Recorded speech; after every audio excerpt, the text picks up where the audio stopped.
Did you know there's a man frozen on Mount Everest who has guided climbers for over 2 decades without ever moving a muscle? High above the clouds, at 8,500 meters, the air is razor thin and death waits with open arms. In 1996, an experienced climber, unaware he had just signed his death warrant, attempted the summit.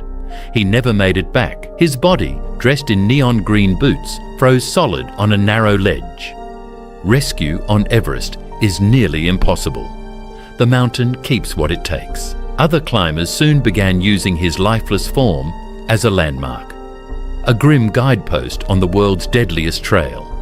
They call him Green Boots. Every year, adventurers pass him, their crampons scraping the ice beside his outstretched legs, reminders of the thin line between triumph and tragedy. On Everest, even in death, he walks with them still, a silent witness to the mountain's unforgiving will.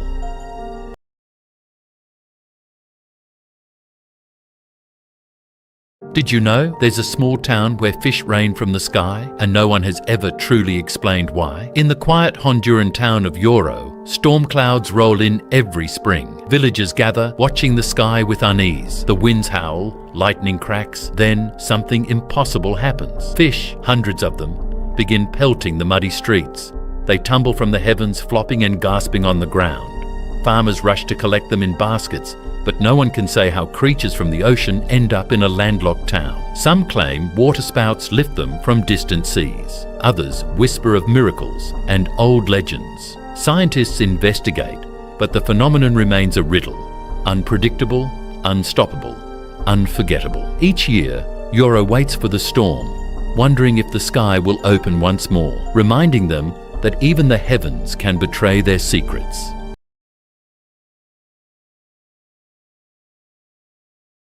There's an island in Mexico where hundreds of decaying dolls hang from trees, watching, waiting, and whispering in the wind. Years ago, a man named Don Julian Santana retreated to a tiny island south of Mexico City. One day, he found a little girl drowned in the canals and a single doll floating nearby. Haunted by guilt, he hung the doll in a tree, unaware he had just begun a nightmare tradition. Storm after storm, he collected more dolls, hundreds of them, stringing them from branches, poles and walls. Their cracked faces and hollow eyes turned the island into a graveyard of toys. Locals say the dolls' heads turn on their own and whisper at night. Years later, Don Julian was found drowned in the same spot as the little girl. To this day, visitors swear they hear faint giggles and the dolls' plastic eyes follow them through the trees. On the island of the dolls, even the wind seems alive, carrying secrets that refuse to sink beneath the water's surface.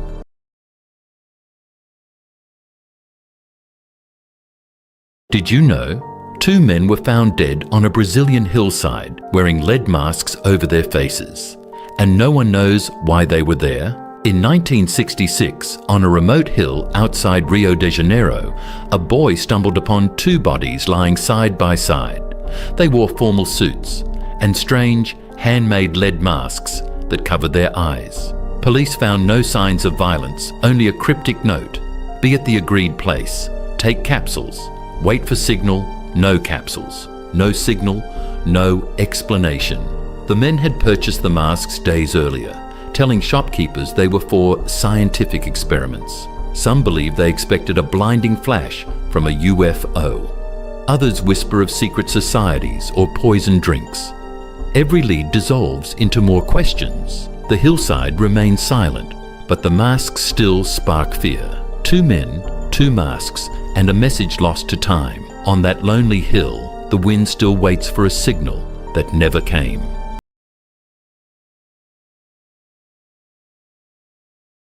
Did you know there's a Brazilian village where 600 people vanished overnight, leaving behind only one chilling message? In 1923, the remote village of Joer Verde was bustling with life.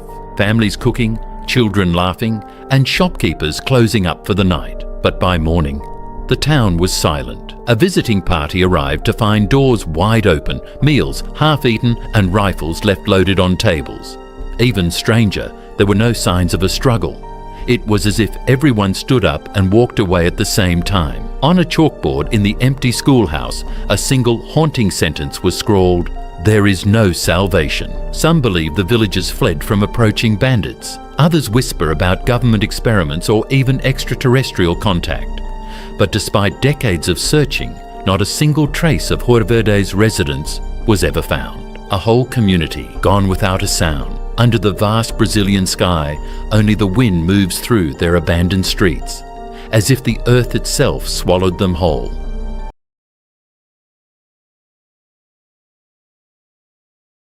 Did you know 9 skilled hikers vanished in the Ural Mountains, leaving behind one of history's most chilling unsolved mysteries? In February 1959, Igor Dyatlov led his team deep into the frozen wilderness of Soviet Russia. They were experienced, prepared, but a brutal snowstorm forced them to set camp on a desolate slope. That night, something or someone terrified them so badly, they slashed their way out of their own tent barefoot and fled into the -30 degrees Celsius darkness. Search teams later found the tent intact, food untouched, but the hikers' bodies told a horrifying story. Crushed ribs, missing eyes, and radiation traces on their clothes. No signs of struggle, no footprints but their own. Investigators whispered about secret weapons tests, escaped prisoners, even an encounter with something not of this world. To this day, no theory fully explains that frozen night. The wind still howls over Dyatlov Pass, as if carrying the screams of 9 souls who ran from a terror we still cannot name.